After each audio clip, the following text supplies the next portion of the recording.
So atomic radius के बाद अपन define करेंगे आयनिक रेडियस। डिफरेंस क्या होता है दोनों में? तो भैया जो एटॉमिक रेडियस है उसमें नाम में क्या आ रहा है? एटम। तो atomic radius define for atom. Where ionic radius बोले तो किसके लिए डिफाइन होती है? आयन। तो अगर किसी एलिमेंट के ऊपर कोई चार्ज है और वो रेडियस पूछ रहा है, मतलब वो आयनिक रेडियस पूछ रहा है।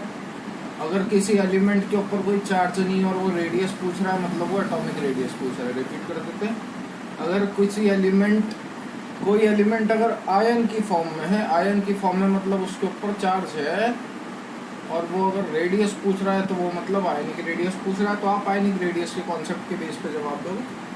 अगर किसी एलिमेंट के ऊपर चार्ज नहीं है और वो रेडियस पूछ रहा है, मतलब वो एटॉमिक रेडियस पूछ रहा है, और देन आप एटॉमिक रेडियस के कॉन्सेप्ट के टर्म्स में जवाब दोगे। आज अपन आयनिक रेडियस पढ़ेंगे। आयनिक रेडियस माने आयन, और आयन आप डिफाइन करते हो दो तरीके के आयन होते हैं। एक होता है कटायन, एक होता है एनायन। कटायन क्या है? जिसपे पॉजिटिव चार्ज है। एनायन क्या होता है? जिसपे नेगेटिव चार्ज है। पॉजिटिव चार्ज का सेंस समझिए, सोडियम है और क्लोरीन है। दो एग्जांपल ले लो। 11वें नंबर पे आता है 281 लिखेंगे कॉन्फ़िगरेशन में, होपफुली लिखनी आती होगी, 9-10 की बात है। 17 नंबर पे आता है 287 लिखेंगे, ठीक है। जब आप सोडियम के टर्म में बात करोगे तो सोडियम क्या करेगा? एक इलेक्ट्रॉन लूज करना चाहेगा, क्योंकि हर कोई एलिमेंट दुनिया में अपना ऑक्टेट कंप्लीट करने के लिए आता है। इसके पास ऑक्टेट कंप्लीट करने के दो तरीके, या तो अपना एक लूज कर दे तो ऑक्टेट कंप्लीट हो जाए, 8 हो गए, या ये 7 गेन कर ले तो ऑक्टेट कंप्लीट हो जाए। क्या इजी रहेगा? एक लूज करना इजी रहेगा मेरे ख्याल में, है ना। ये आसानी से एक लूज करना पसंद करेगा। तो Na गिव्स Na++ इलेक्ट्रॉन। इसके आउटर मोस्ट में 7 हैं, तो ऑक्टेट कंप्लीट करने के दो तरीके, या तो 7 लूज कर दे या फिर एक गेन कर ले। क्या पसंद करेगा? एक गेन करना पसंद करेगा टू कंप्लीट इट्स ऑक्टेट। तो क्लोरीन माइनस, क्लोरीन एक इलेक्ट्रॉन गेन करके Cl- में कन्वर्ट होगा। 287 था, एक इलेक्ट्रॉन गेन कर लिया तो काय में कन्वर्ट हो गया? 288, ऑक्टेट कंप्लीट। 281 था, एक इलेक्ट्रॉन लूज कर दिया तो काय में चल गया? 28, ऑक्टेट कंप्लीट। तो Na+ और Cl- का ऑक्टेट कंप्लीट हो चुका। तो ये होता है कैटायन, ये होता है एनायन। इसे अपन क्या बोलेंगे? Ions of sodium and chlorine. तो बात करते हैं इन्हीं के बेस पे रेडियस की। भावना समझना, सोडियम की बात करूंगा। सोडियम जब Na की फॉर्म में था, कोई चार्ज नहीं था उस पर, तो वो 11वें नंबर पे आता है। 11th नंबर पे आने का सेंस क्या? उसके पास 11 प्रोटॉन और 11 इलेक्ट्रॉन है, ठीक है। अब आप कहाँ गए? Na+ में। Na+ में गए, कैसे गए? एक इलेक्ट्रॉन लूज करके। प्रोटॉन पे कोई फर्क पड़ा क्या? नहीं, प्रोटॉन तो 11 ही है, लेकिन इलेक्ट्रॉन कितने हो गए? 10। In the case of chlorine, chlorine एक इलेक्ट्रॉन एक्सेप्ट करता है और Cl- में कन्वर्ट होता है। 17वें नंबर पे था, तो मतलब 17 प्रोटॉन और 17 इलेक्ट्रॉन है इसके पास। प्रोटॉन पे तो कुछ इफेक्ट पड़ा नहीं, लेकिन इसने एक इलेक्ट्रॉन गेन कर लिया, तो 17 प्रोटॉन रह गए लेकिन 18 इलेक्ट्रॉन हो गए, ठीक है। यहाँ तक तो मेरे ख्याल में कोई दिक्कत नहीं आनी चाहिए। क्या सेंस निकला इस बात का? तो देखिए,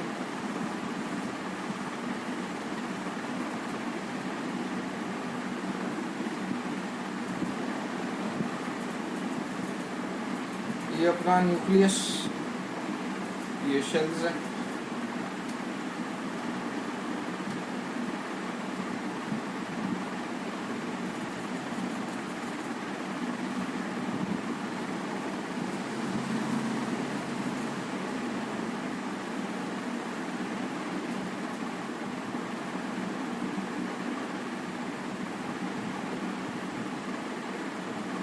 ठीक है,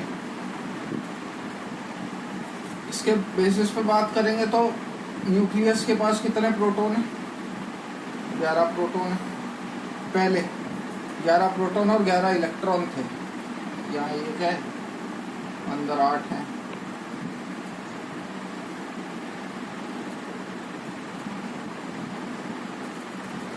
और फिर 2 है।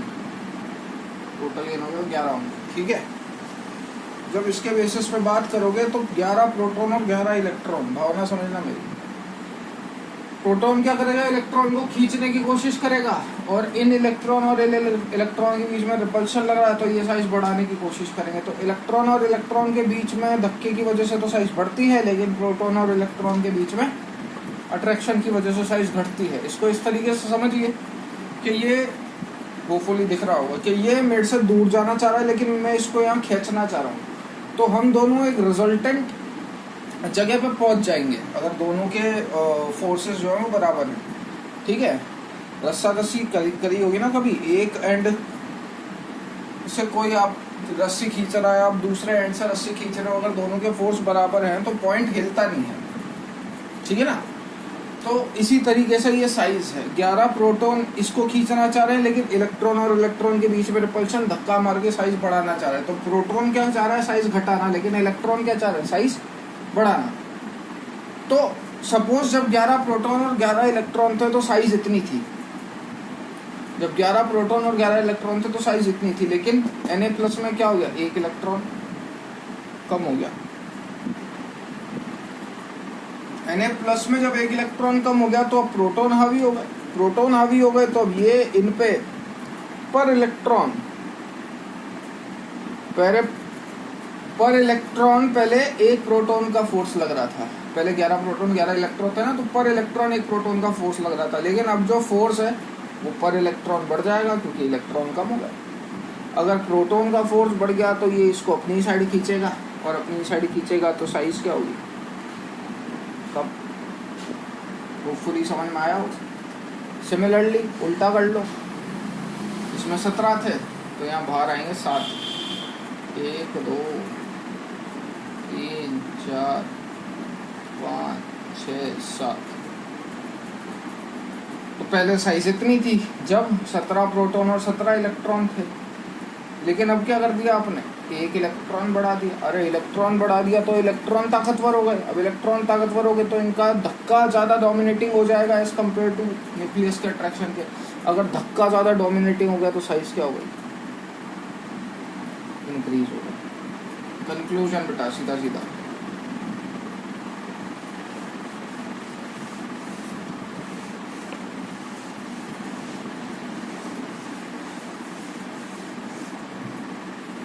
जब आप आयन की बात करोगे तो साइज में कैटायन सबसे छोटा होगा, देन न्यूट्रल, और एनायन सबसे बड़ा होगा।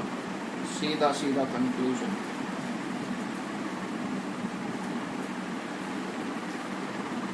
ठीक है, जैसे मैं पूछूं Cl- Cl, Cl+, H, H-, H+,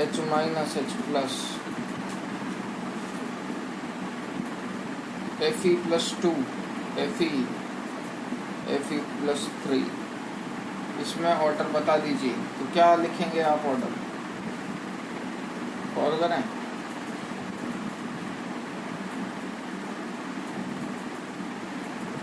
K+Ca+2,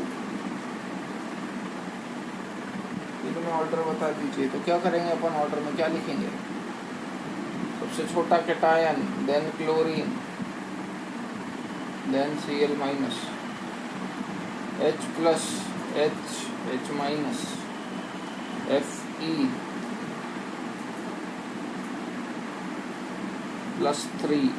Fe+3+2 Fe। यहाँ पे पोटेशियम प्लस बड़ा होगा Ca+2 से।